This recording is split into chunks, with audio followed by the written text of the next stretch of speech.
delivering quality education, expanding access to learning.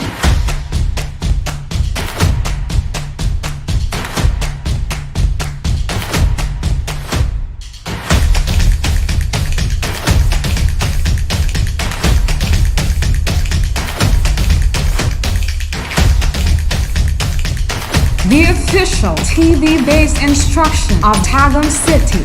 This is Tagum City Division's DepEd TV. Tara na!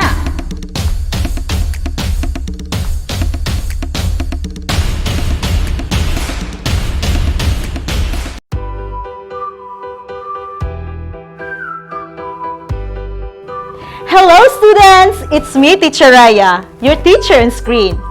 Welcome to the 5th episode of Scientific Journey, where you can learn science concepts in fun and easy way.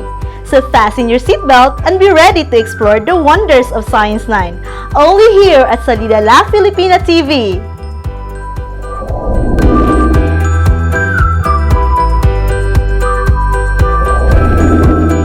Are you ready to discover new things? So what are you waiting for? Let's start our adventure by playing 4 Pigs, 1 Word. The game mechanics are very simple. The game has 5 levels. Each level displays 4 pictures linked by 1 word. To make it easier, I will give you hints such as number of letters and keywords or phrase that serve as your guide in guessing the exact word. You only have 5 seconds to write the correct word in any piece of paper. Are you now ready, grade 9 students? Yeah! Let's start the game! Number 1. Here are the pictures. It is 5 letters word. It is deep within the earth that consists hot fluid. What is the word?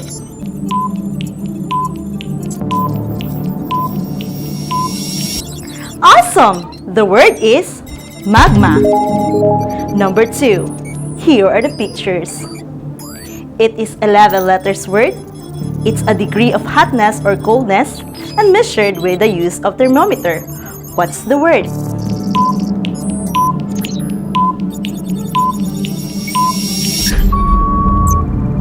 Incredible! The word is temperature. Number 3. Here are the pictures. It is 7 letter words. An opening in the Earth's crust. It allows molten rocks beneath the crust to reach the surface. What is the word?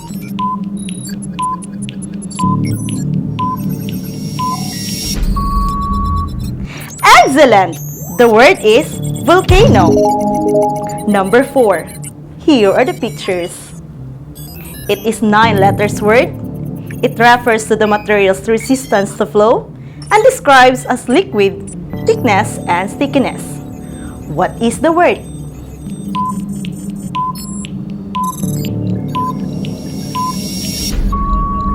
Great! The word is viscosity. Number 5. Here are the pictures. It is 6 letters word. It is a funnel-shaped opening at the top of the volcano. What is the word?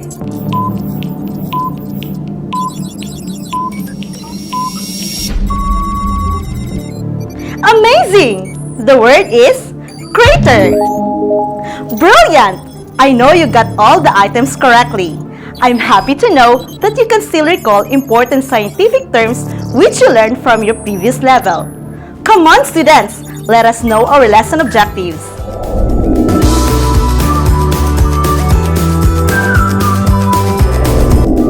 This session will cover our most essential learning competency, that is to explain what happens when volcanoes erupt.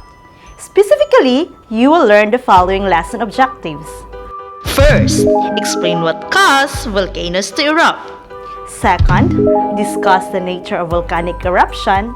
And lastly, identify factors that affect the viscosity of magma. Before we begin, make sure you have your pen, paper, and self-learning modules with you so you can write all the things that you learned from today's episode.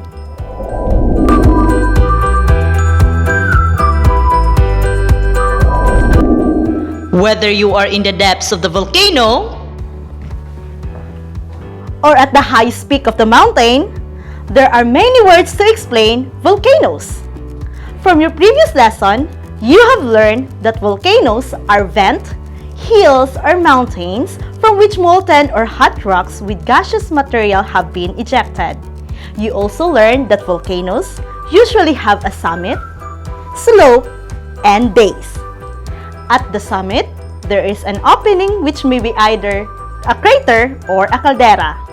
A crater is a funnel-shaped opening at the top of the volcano, which is connected to the magma chamber by the vent, while a caldera is formed when a part of the wall collapses following an explosive eruption.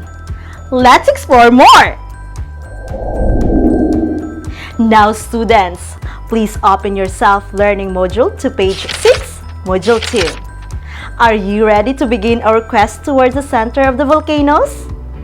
Alright, let's explore together!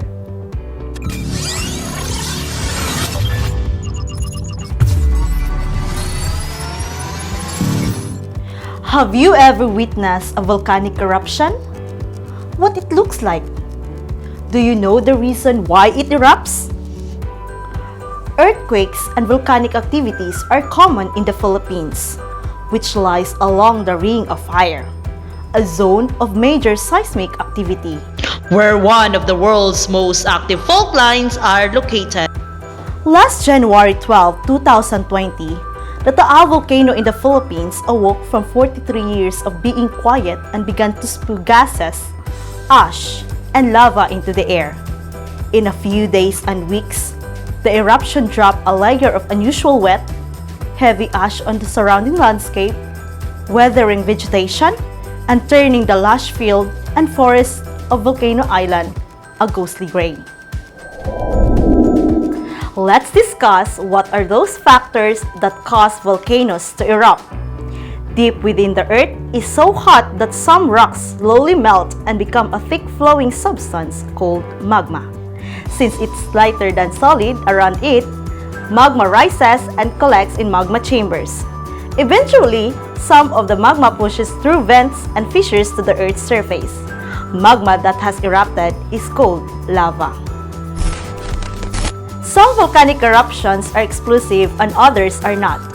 The primary factors affecting the volcano's eruptive style are the magma's temperature, its chemical composition, and the amount of dissolved gases it contains. To understand more about this, let's watch this video clip. No matter the shape or size, all volcanoes emit gas and molten rock. The journey of these emissions begins deep underground in the Earth's core.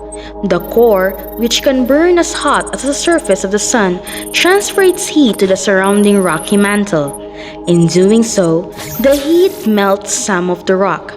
This molten rock or magma is lighter than the surrounding solid rock layer, so it rises through the mantle. The magma then escapes through vents in the Earth's crust, causing volcanic eruptions.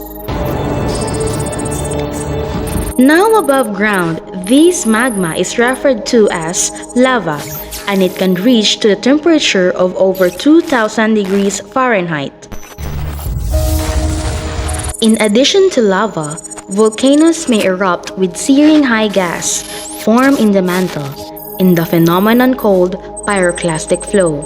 This gas, combined with hot ash, can race down the sides of the volcano as fast as 100 miles per hour, burning everything in its path. To measure and classify eruptions, scientists developed the Volcanic Explosivity Index, or VEI. It considers various factors such as the volume of lava, gas, and other emissions from the volcano. Along with the height of the eruption cloud above the volcano's summit, the VEI scale begins at 0. Each successive measurement increases logarithmically, meaning that each magnitude is 10 times more powerful than the one before it. The VEI scale does not happen in an upper limit, but the most catastrophic eruptions measured, thus far categorized as VEI 8. These eruptions occurred thousands and millions of years ago. This time, let's describe magma's viscosity. Viscosity is the property of materials' resistance to flow. It is also described as the liquid's thickness and stickiness. The more viscous and thicker the material is, the greater is its resistance to flow. To understand further, let's watch this simple demonstration. Hello students! Today, we will explore all about viscosity. After going through this demonstration, you are expected to explain the process involved when different materials combine through making lava and rate of flow. Here are the materials: flour, water, food coloring, red, blue, and green, 3 250 ml beakers, textbook or binder, aluminum foil, marker, spoons, stopwatch, plastic ruler, newspaper, baking powder, 350 ml beakers, 3 100 ml aluminum flask, spatula, and 3 droppers with vinegar. Preparation making the lava. Procedure number 1. In one of the 250 ml beakers, make lava that is 2/3 felsic mineral that is represented by the flour and 1/3 mafic mineral that is represented by the water. Combine and stir the mixture until smooth.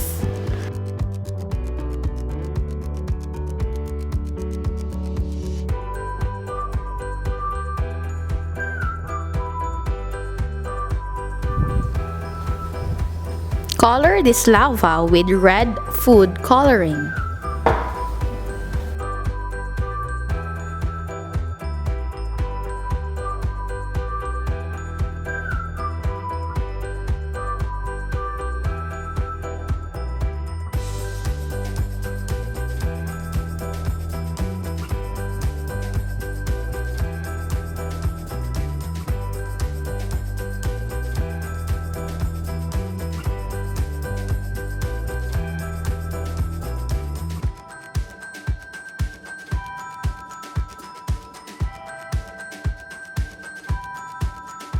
Procedure number 2. In a second 250 ml beaker, make lava that is 1/2 felsic mineral represented by the flour and 1/2 mafic mineral that is represented by the water. Combine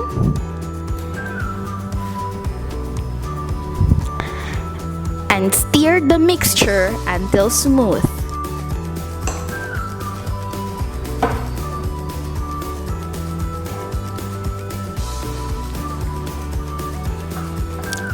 Color this lava with blue food coloring.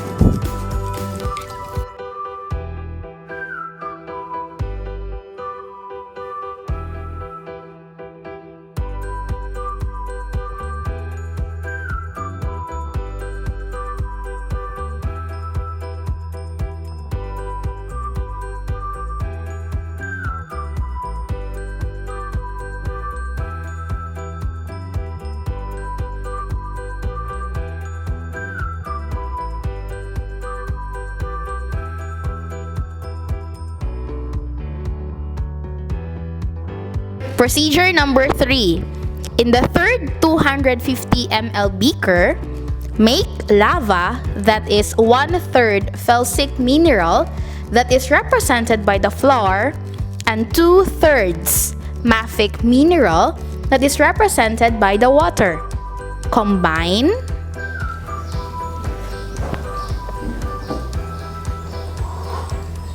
and stir the mixture until smooth. Color this lava with green food coloring.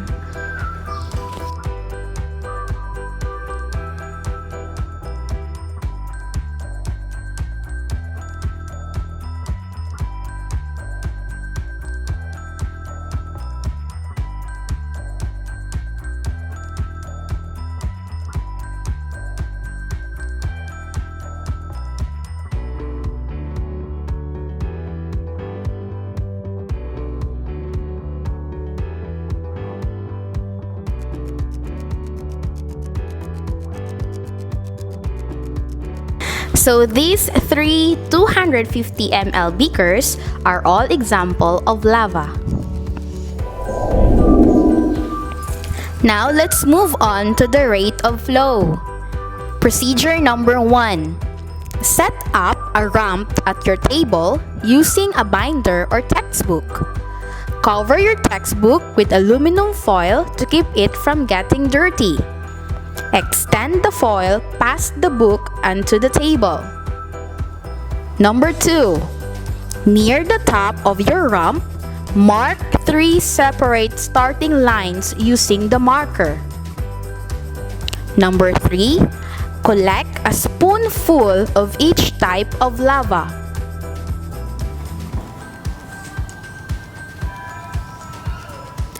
Plop one of the lava samples down at the top of the ramp at one of your start lines.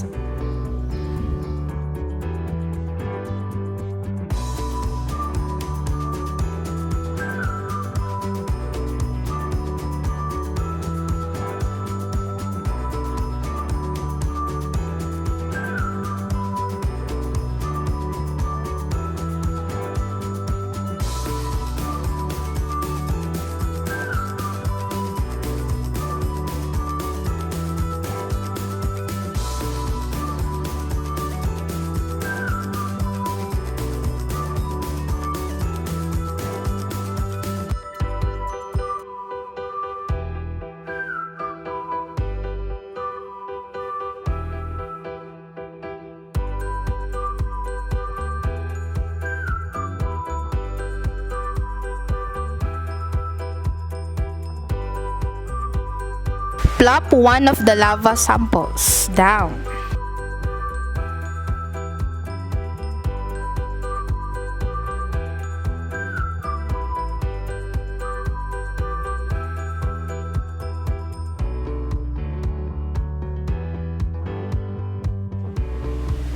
Get the other lava and plop it at the top of the ramp.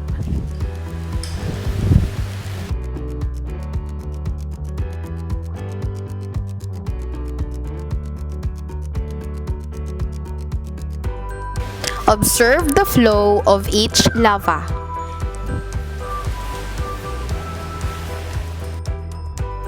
Here are the guide questions. You only have 5 seconds to answer each question. Question number 1. What factors affect the rate of flow of the lava? Letter A. The amount of the flour and the water. Letter B. The amount of food coloring and flour. Letter C. The 250 ml beaker used. Or letter D. The amount of water and food coloring.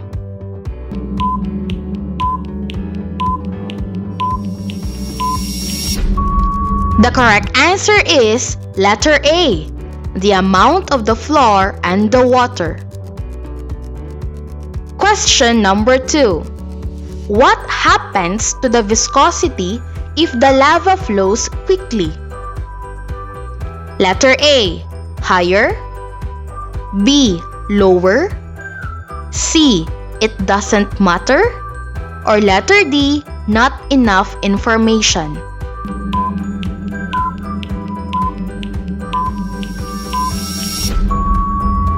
The correct answer is letter B. Lower. Question number 3. In the demonstration, what happens to the rate of flow of the lava if the amount of flour in the mixture is greater than the water? Letter A. Higher. B. Lower. C. Normal. Or letter D. Not enough information.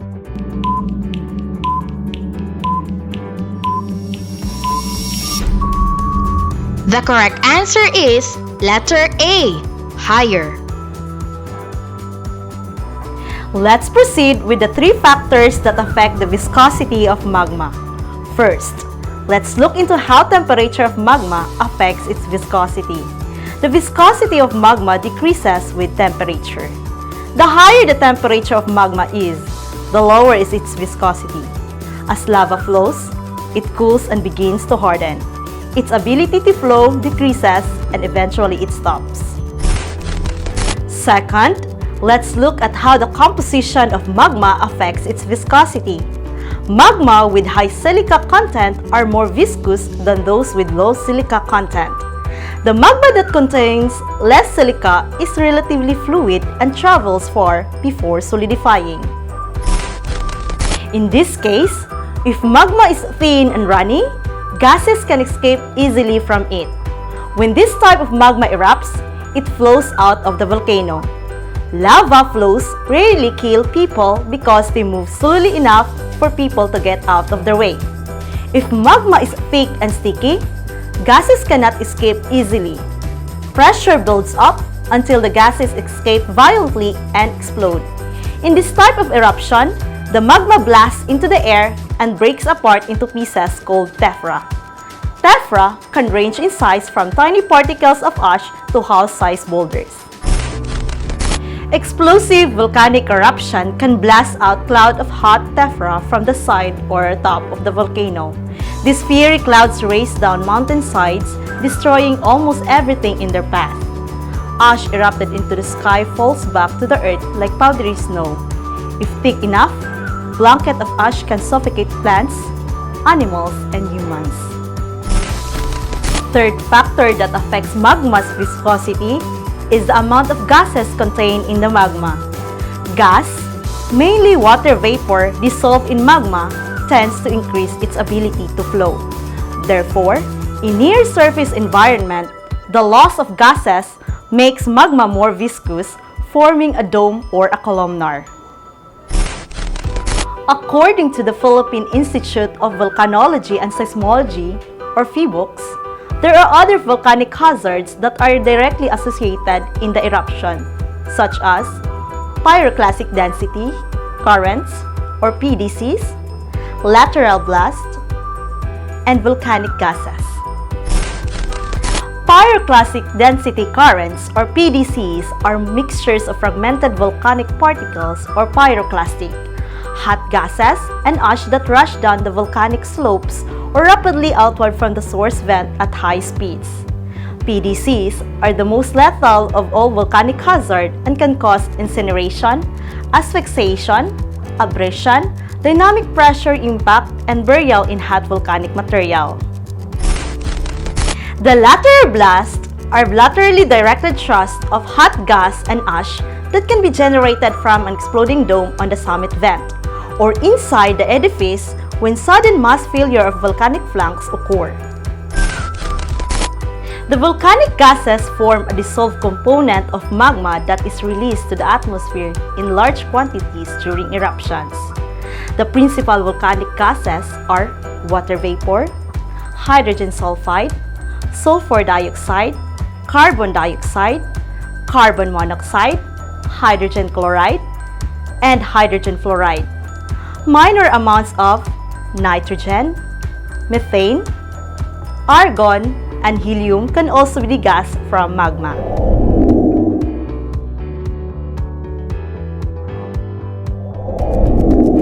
To understand more about our topic, let's recall what we have learned today. We have learned that magma rises and collects in magma chamber.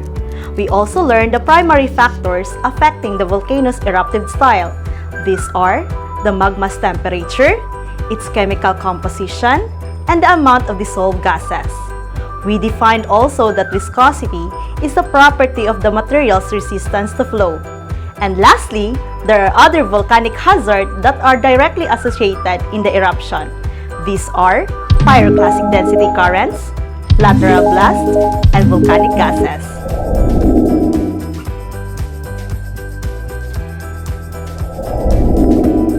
Okay, students, I'm sure that you can still remember our discussion earlier. This time, let us answer the following statements with true or false. Now here's the direction. Write check mark if the statement is true and cross mark if the statement is false. Then, I'll give the correct answer. You will be given 5 seconds for each item. Are you now ready, grade 9 students? Let's begin! Number 1. Temperature of magma affects its viscosity. Is it true or false?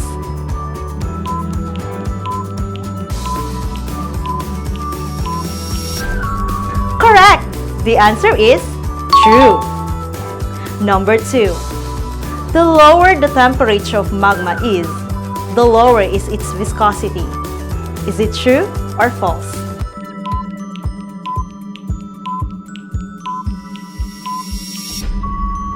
Great! The answer is false. Number 3. Magma with high silica content are more viscous than those with low silica content. Is it true or false?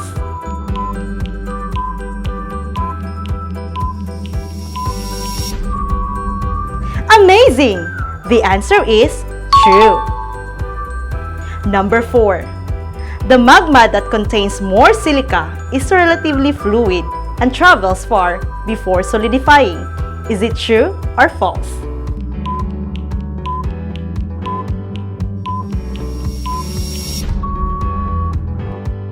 Brilliant! The answer is false. Number 5. The amount of gases contained in magma affects its viscosity. Is it true or false?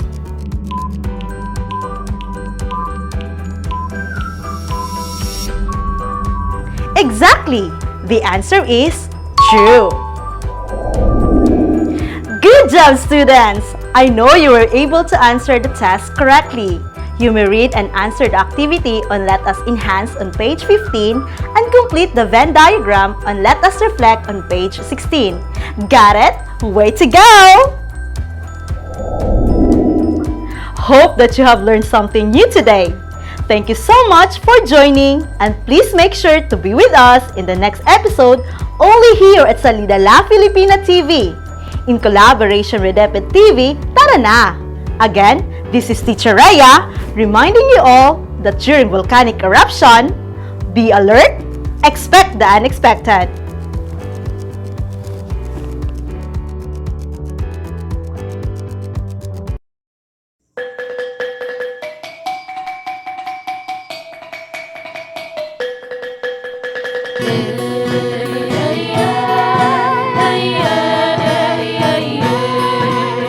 Salida la Filipina, ang iyong pangarap ay kikislap. Salida la Filipina, ang karunungan ay magpagunta. Salida la Filipina, edukasyon, abot kamay. Salida la Filipina, ang gagabay sa tagumpay. Mga kabataan, huwag panghinaan. Salida la Filipina ay bigyan daan. Ito ay magbibigay ng kaalaman. TV naman ngayon ang inyong paaralan. Mahirap man ang inyong sitwasyon, tayo ay magtulungan para sa edukasyon. Bawat isa ay mayroong misyon, matutong mabuti, maging inspirasyon. Salida la Filipina, ang iyong pangarap ay kikislap. Salida la Filipina, ang karunungan ay magkakantan.